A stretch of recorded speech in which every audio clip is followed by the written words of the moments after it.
दोस्तों, स्वागत है आप सबका अपने YouTube चैनल क्राफ्ट शैली पर। दोस्तों, आज मैं जिस शख्स की बात करने वाला हूं, उनका नाम है अमित बड़ाना।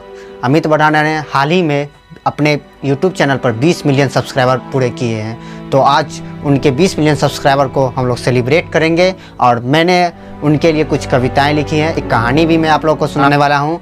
तो मैं बुरा वक्त किसका नहीं आता, बुरा वक्त किसका नहीं आता, पर जो इंसान बुरे वक्त में भी खुद को निखार लेता है वही इंसान इतिहास रच जाता है। जी हाँ दोस्तों, मैं बात करने वाला हूँ अमित बड़ाना का।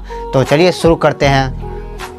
उन्होंने अपना दर्द लोगों के पीछे छुपाया है, उन्होंने अपना दर्द लोगों के पीछे छुपाया है। आज उनके आर्ट ने सारे भारत को हंसाया है।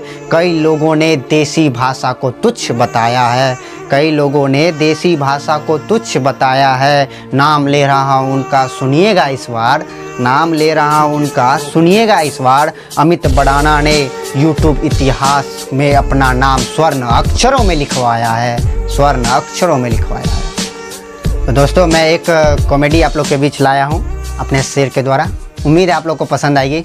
तो चलिए शुरू करते हैं। दोस्तों, मैं आज आ रहा था अपने किसी काम से रास्ते में, तो रास्ते में एक अनार वाला था। तो अनार वाले को उसका दोस्त उसके पास गया, तो उसको कुछ ऐसा बोल रहा था, सुनिएगा क्या बोला था। अरे अनार तेरी लुगाई हमार, अरे अनार तेरी लुगाई हमार, तोहर मौसी बीमार, ले जाऊंगा बिहार, नोट दिखाऊंगा उसे 1000, मेरे साथ घूमने के लिए हो जाएगी तैयार। दोस्तों, मैं एक कहानी आप लोगों को भी सुनाना चाह रहा हूँ। पता है दोस्तों, बेचारा जिसका शादी वगैरह हो जाता है ना, उसका क्या हाल होता है, मैं अपने शब्दों के द्वारा आपको बताना चाहता हूँ। शुरू में कैसा लगता सुनिएगा। उनके भूरे भूरे बाल, गोरे गोरे गाल, उनके भूरे भूरे बाल, गोरे गोरे गाल, नागिन जैसी आंखें थी, लगती थी कमाल।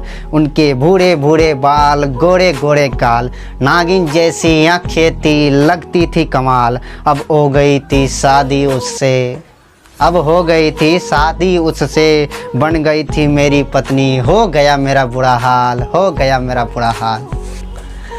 दोस्तों, मैं आप सबके बीच एक छोटी सी कहानी लाया हूँ, सुनिएगा। एक पतला दुबला आदमी रहता है, तो बेचारे की शादी होने वाली रहती है। तो वो जाता है अपना लड़की वाले उसको देखने जाते हैं, कुछ सवाल वगैरह पूछते हैं। तो जैसे ही पूछते हैं, बेटा तुम्हारा क्या नाम है, सवाल पूछने से पहले उनके रिश्तेदार बोलते हैं उनके बारे में, सुनिएगा क्या बोलते हैं। ये बहुत बड़ा कवाड़ी है, ये बहुत बड़ा कवाड़ी है, दिखने में बिल्कुल भिखारी है। ये बहुत बड़ा कवाड़ी है, दिखने में बिल्कुल भिखारी है। इसने कुछ नहीं कमाई है, इसने कुछ नहीं कमाई है। ये तो बहुत पुराना इंसान है, इसने कुछ नहीं कमाई है। ये तो बहुत पुराना इंसान है। सच बताऊं तो ये हड़प्पा के समय की खुदाई है।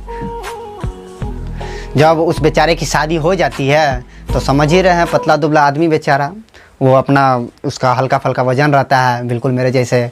तो उसकी पत्नी जो है ना, रोज़ उसके जेब में 2-3 चिल्लर रख देती है।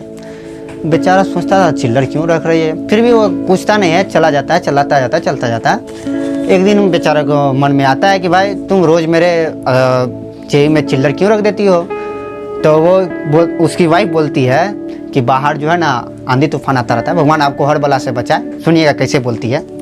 वो बोलती है भगवान आपको हर बला से बचाए, वो बोलती है भगवान आपको हर बला से बचाए जब भी आप बाहर जाए।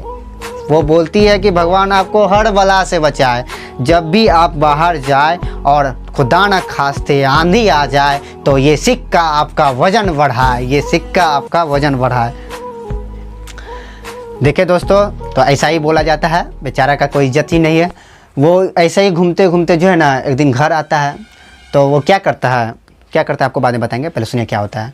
वो अचानक गिरने लगता है, गिरता है उठता है, गिरता है उठता है। उसकी वाइफ समझती है क्या हो गया है इसको, हमको समझ ही नहीं आ रहा है, फिर भी बार बार गिरता है उठता है, गिरता है उठता है, कहीं उसका ब्लड प्रेशर तो नहीं बढ़ गया। लेकिन जो हस्बैंड रहता है वो सोचता है यार ब्लड प्रेशर कैसे बढ़ेगा, मेरे शरीर में तो खून ही नहीं है, समझे। लेकिन गिर तो रहे हैं, उठ तो रहे हैं, कुछ तो चक्कर है। तो क्या करते हैं उसकी वाइफ, और तो कोई चारा नहीं है, डॉक्टर को बुलाती है। जब डॉक्टर को बुलाती है, डॉक्टर आता है, बेचारा डॉक्टर आता है। तो डॉक्टर जो है कुछ ऐसा कुछ करता है, 2-3 मिनट के अंदर ठीक कर देता है। वो आदमी भी चलने फिरने लगता है। फिर पूछता है उस अच्छे डॉक्टर से, आपने ठीक कैसे किया? तो डॉक्टर बोलता है, आपने जो उनको सिक्का दिया था 6 रुपया का, दोनों जेबी में रखने के लिए, ताकि उनका वजन अति स्थिर रहे, उन्होंने एक ही जेबी में रख लिया था। एक जेबी में रखने के कारण ज़्यादा भार हो गया, ये बेचारा इधर कभी गिर रहा है कभी उधर गिर रहा है। मैंने उस जेबी में से पैसे निकाल लिए, 3 रुपये इस जेबी में, 30 रुपये इस जेबी में रख लिए, इसलिए वो आराम से अभी चल रहा है। इसलिए दोस्तों कहते हैं शादी कीजिए लेकिन वजन बढ़ाइए, नहीं तो आपका भी ऐसा हाल हो सकता है। अगर मेरा सेशन आपको पसंद आया हो तो प्लीज़ मेरे चैनल को लाइक करें, शेयर करें, सब्सक्राइब करें और बेल आइकन को दबाना नहीं भूलें, ताकि मेरे द्वारा बनाए गए भी जब भी वीडियो बनाओ तो आपके पास बड़े आसानी से पहुंच सके। Thank you for watching. अगर आपने हमारे यूट्यूब चैनल को अब तक सब्सक्राइब नहीं किया है तो आपको यहाँ सब्सक्राइब बटन दिख रहा है, इस पर आप क्लिक कीजिए और हमें सब्सक्राइब कर दीजिए। और साथ ही साथ इसके सामने एक नोटिफिकेशन बेल आ रहा है, इसे भी आप इनेबल कर दीजिए ताकि आपको तुरंत नोटिफिकेशन मिले जब भी हम कोई नई वीडियो अपलोड करें।